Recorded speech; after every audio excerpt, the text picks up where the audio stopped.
두경부암, 목 안에 설암이라든지 편도암, 후두암 최근 들어와서 한 5년 상간에 약 300% 정도가 증가했습니다. 원인이 뭐냐고 조사를 했더니 10%만 흡연이고 90%는 HPV라는 인간 유두종 바이러스에 의한 거라는 거죠.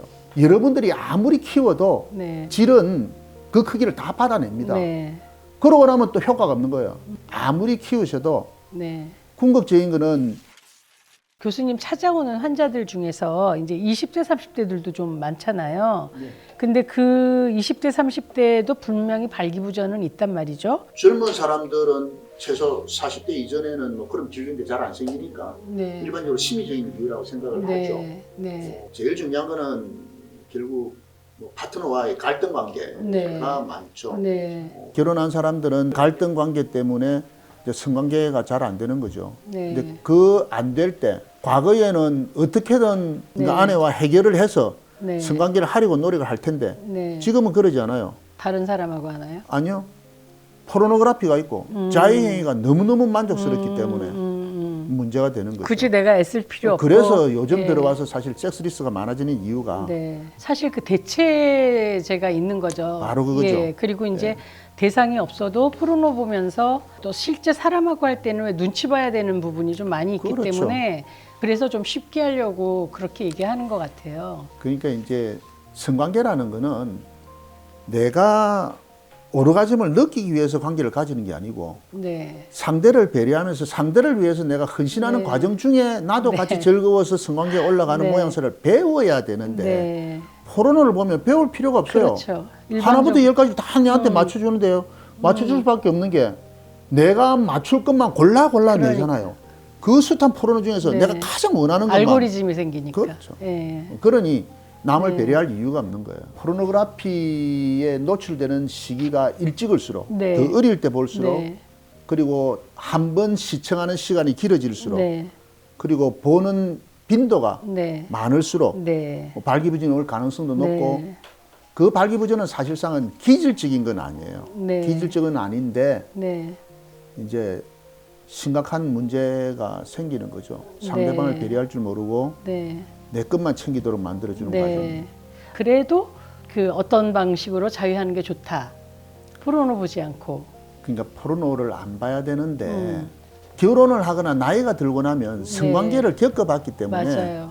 그냥 사정만 하면은 네. 안 돼요. 만족스럽지 네. 못해요. 네. 아무리 사정 자체는 만족스럽다 해도.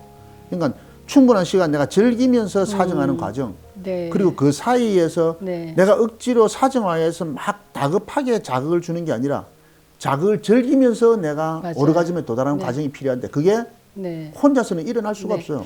그래서 중독도 더 많아지고 바로 그 얘기입니다. 깊어지고 예. 상상으로 하시면 너무 좋지만 그게 어려우니까. 사실은 이제 네. 그게 맞죠. 아까 말씀하셨듯이 남편 보고 보지 마라 한다고 안 되는 게 아니에요. 네. 그 사람의 소위 가장 베이직한 기본 욕구를 해결해 줄 수 있도록 내가 나서서 도와주지 않으면 그거는 아무리 하지 말라도 안 할 수가 없는 거예요. 그거는 인간 생리이기 때문에. 그 사실은 여성이 좀 그런 거를 좀 알면 좋겠는데 그렇다고 뭐 성질 나 있는데 남편을 도와주기에는 너무너무 싫은데 싫지만 끊게 하려면 같이 노력하셔야 돼요. 조금 더 노력하셔야죠. 예. 물론 이제 이게 어떻게 보면 사실 좀 절망적인 얘기이기도 해요. 왜냐하면 어떻게 해도 포르노에서 보여주는 그런 자극적인 상황을 따라잡기는 굉장히 어려울 건데 그럼에도 불구하고 그래도 사람 간의 어떤 스킨십이나 섹스를 통해서 우리가 갖는 또 결속감이나 친밀감이나 그렇죠. 이런 어떤 이 시너지가 많으니까 좀 노력해 보셨으면 좋겠습니다. 그리고 그 성기 이제 그 크기나 굵기 가지고 우리 그 유튜브를 올리면 여전히 관심들이 많으세요. 그리고 뭐 성기 확대 수술 얘기를 하시는 분들도 있고 그런데 그런 분들을 위해서 이제 비뇨기과 의사로서 가장 먼저 해주시는 얘기는 어떤 것들이 있을까요? 사실은 저는 안 권하죠. 왜 그 할 일 하시느냐. 아이 뭐 좀 너무 작아서 뭐 자신감도 가는데 계속 캐물어 보면 결국은 파트너가 만족하지 못하는 거예요. 이걸 해보면은 좀 만족할 것 같아서 라는 거죠. 실제로 어떤 사람 같은 경우는 저한테 하러 온 게 2번째예요. 이미 3번째도 있고. 아니 지난번에 해서 불만족스러워서 지금 와서 또 하시려 하잖아요. 다음에는 가면 안 오시겠습니까? 라고 하면 그래서 교수님한테 왔다. 다음에 안 오게 해달라. 그게 아니라는 거죠. 네. 질은 처음에 여러분 처음 성관계할 때 타이트하게 빠듯하게 삽입되지 않습니까? 그 질로 애 네. 머리가 나옵니다. 네. 또 익숙해져요, 사실은. 그만큼 네. 이 확장성이 좋은 건데요.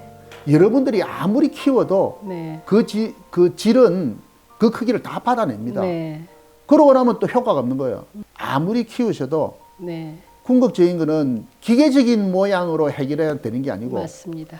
부인과의 네. 친밀감을 위해서 네. 노력하셔야 돼요. 왜 체위를 좀 바꾸신다든지 분위기 바꾸신다든지 그래도 다정하게 왜 계속 사랑을 표현해 주시고 관심을 쏟아 주시면 관계의 질은 그 성기 크기나 굵기와 상관없이 커질 거라고 생각을 합니다. 자, 그 음경 보형술 요즘 많이 하시지 않나요? 그 아무래도 재혼도 많아지고 고경물 수술 많이 하시죠. 예, 나이 들어서 섹스 하실 때 발기부전 온 상황에서도 사실 섹스를 계속 해야 되니까 음경보형술에 대한 요구는 좀 많아지는 것 같은데요. 거기에 대해서 좀 그 한번 얘기해 주세요. 음경 보형물 삽입술은 이제 네. 바깥에 넣는 게 있고 이제 안쪽에 넣는 게 있는데 네. 바깥에 넣는 거는 사실은 조금 전에 얘기 드렸던 그 음경 확대술에 관계되는 부분이고요. 네. 저는 네. 정말 권하지 않습니다. 네. 근데 음경 보형물을 삽입하는 거는 이거는 발기가 안 되는 사람, 약을 써도 안 되고 주사를 줘도 안 되고 뭐를 해도 안 되는 사람에게 네. 마지막 희망입니다. 네. 이걸 삽입하면 98%가 만족하세요. 네. 물론 만족하는 그 이면에는 이런 불편함 저런 불편함이 있습니다. 성기능 장애로 인해서 일어날 수 있는 어떤 부분들은 해결할 수 있는 것들이 다 준비는 되어 있다. 그래서 의사하고 상의를 하시라. 내가 이거 해달라가 아니고요. 상의를 하십시오. 그러면 또 경우에 따라서는 수술까지 안 가고 또 뭐 주사제나 다른 걸로 네. 해볼 수 있는 방법도 있거든요. 네, 사실 음경보형술은 정말 마지막에 생각해 볼 네. 수 있는 것이기 때문에 좀 더 고민을 좀 많이 해보시는 게 좋을 것 같아요. 그래서 무조건 크기를 크게 하거나 기능을 하기만 하면 된다가 아니라 그 주변에 있는 것들에 대한 생각도 좀 하시면서 결정하시는 게 좋을 것 같고요. 먼저 의사하고 전문가에게 상의하시고 그 문제를 해결해 가셨으면 좋겠다는 생각입니다.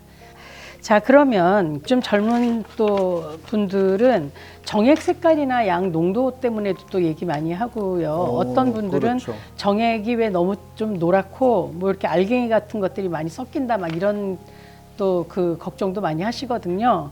정상 범위와 체크가 필요한 신호는 어떻게 구분할 수 있을까요? 뭐 결국은 뭐 양, 네. 그 다음에 뭐 성상, 정액의 네. 성상, 뭐 요 네. 두 가지 정도가 아마 좀 될 겁니다. 네. 정액 양은 아까도 말씀드렸다시피 1.5에서 5ml 정도면 네, 한 정상이에요. 티스푼으로 3개, 4개 정도밖에 안 되죠. 뭐그 정도쯤 네. 되겠죠. 사정을 자주 하면 할수록 양은 적고요. 네. 사정을 좀 뜸하게 할수록 양은 좀 네. 많아지고 그러는데 성상은 우선 색상은 흰색이에요. 네. 탁하고 회백색이라고 보통 얘기하죠. 회색이라기보다 아주 완전 흰색은 아니고 좀 약간 좀 약간의 미색이 네. 좀 포함될 수도 네, 있겠죠. 네, 네. 뭐 그런 정도이고 처음 사정이 됐을 때는 액체예요. 네. 액체인데 네. 그게 조금만 한 2분 내지 10분 정도 지나면 엉켜요. 그렇죠. 예, 엉어리가 지고 다시 풀어지죠. 20분에서 네. 30분 후면 풀어지는데 네. 근데 이제 그거를 잘 이해를 못하면 갑자기 어느 날 이 엉켜 젤리같이 네. 엉켜 있다 네. 내지는 뭐 계속 물처럼 있다 뭐 등등 네. 얘기를 하시는데 특별한 일이 아니고서는 걱정하지 임신에 않으셔도 지장이 있다. 나는 불임이다라는 것만 아니라면 신경 안 쓰셔도 됩니다. 네. 색상에 이제 차이가 있는 거죠. 네. 붉은색이 끼어 있거나 피가 네. 섞여 나오는 거죠. 네. 그다음에 검은색, 네. 뭐 갈색 이런 경우인데 검은색, 갈색도 사실은 피입니다. 그때는 병원을 가보셔야 됩니다. 네.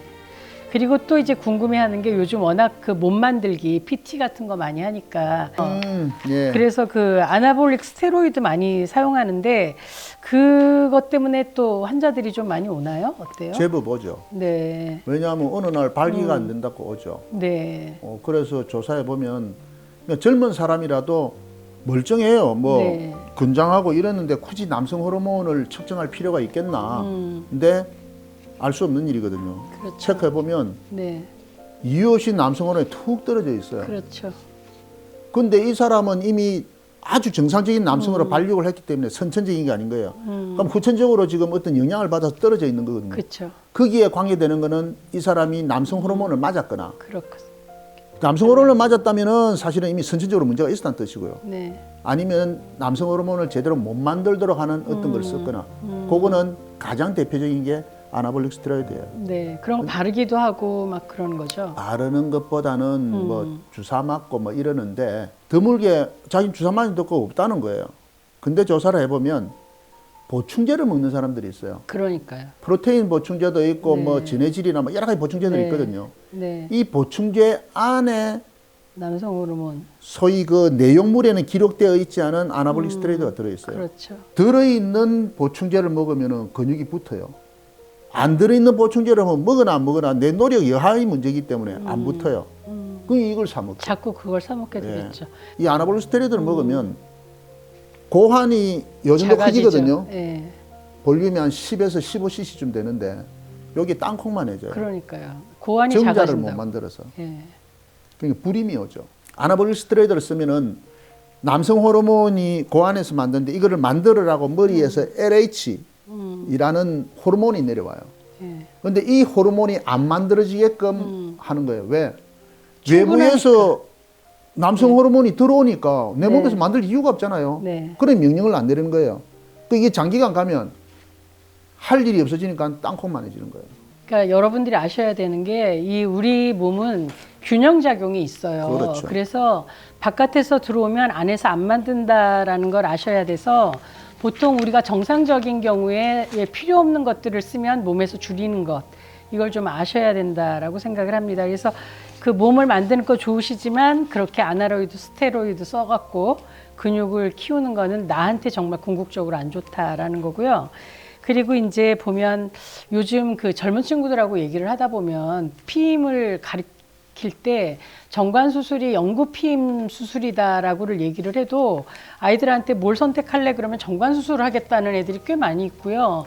또 심지어 요즘은 부모님들이 정관 수술을 시키겠다고 병원에 데리고 간다는 얘기도 있어요. 그건 부모도 아니에요. 네, 정말. 그래서 왜 한참 사고 칠 때, 한참 그 성욕이 있을 때 묶었다가 나중에 아기 낳을 때쯤 풀어주겠다라는 생각, 어이없는 생각을 하시는 분들이 많은데 거기에 대해서 좀 도장을 좀 찍어주십시오. 사람 살이라는 게 네. 묶었다가 풀면 뭐 어찌되고 하는 그런 일이란 그러니까. 없습니다. 때문에 아무리 묶어도 그거를 제대로 다시 원복시키기 위해서는 묶은 부위 양쪽을 잘라내고요. 이걸 다시 연결해야 돼요. 네. 물론 뭐 요즘 성공률이 한 80% 정도 되기는 되지만 그 80% 있는 데가 대한민국에 한두 군데밖에 없어요. 절대로 할 일 아닌데 이건 네. 영구 불임을 유발하는 거예요. 그러니까 생각해 보세요. 정관 수술을 하는 이유가 아기를 안 낳으려고 정자가 못 나가게 하려고 하는 거기 때문에 대충 할 리가 없어요. 그렇기 때문에 정관 수술했다가 푼다는 건 그거는 그 애초에 수술 자체에 불안정함이 있어야 된다라는 얘기이기 때문에 영구 피임 수술이라는 거를 꼭 생각하셔야 되고요. 젊은 나이에 해서는 안 되는 수술입니다. 모든 인간들은 왜 아기를 갖고 싶은 게 욕심이라 나중에 내 마음이 어떻게 변할지 모르니까 인위적으로는 그렇게 안 하셨으면 좋겠다는 생각이 듭니다. 그럼 이제 마지막으로요. 이제 요즘 아이들이 콘돔 사용 잘해요. 그래도 콘돔 사용을 좀 들쑥날쑥한 그 20대, 40대에게 교수님께서 현실적으로 어떤 걸 강조하십니까? 일단 첫 번째로 얘기를 하죠. 그러니까 콘돔을 안 끼고 나는 괜찮다 이렇다 저렇다 뭐 어떤 핑계를 대더라도 콘돔을 안 끼겠다는 사람은 그 여성을 배려하는 게 아닙니다. 그런 남자가 예를 들어 나중에 내 반려자가 된다. 절대 제대로 행동 못 합니다. 그거조차도 처음에 만날 때를 지켜주지 못한 사람이 뭐를 지켜주겠습니까? 두 번째로 임신은 좋습니다. 책임진다고 치죠. 아니면 여성 보고 피임약을 먹으라 할 수도 있습니다. 그런데 그거로 일어나는 일들이 여성에게 여러 가지 피해가 있을 수 있거든요. 그 결과가 피임약을 먹는 여성이 피임약을 먹지 않는 여성에 비해서 성병이 1.5배에서 1.8배가 많아요. 음. 예를 들면 매독에 걸리면 3분의 1은 저절로 낫습니다. 3분의 1은 치료해서 나아요. 나머지 3분의 1은 말기 매독으로 넘어가서 이제 생명하고 영향이 있는 뭐 그런 과정이 있는데, 이 매독은 한 번 걸리면 평생 혈청 검사에서 양성으로 남아요. 내가 검진을 할 때마다 매독이 양성으로 뜹니다.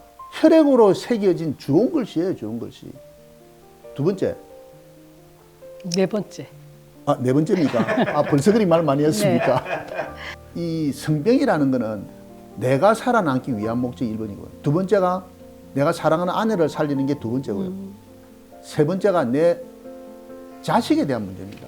자식에 대한 영향이 엄청나요.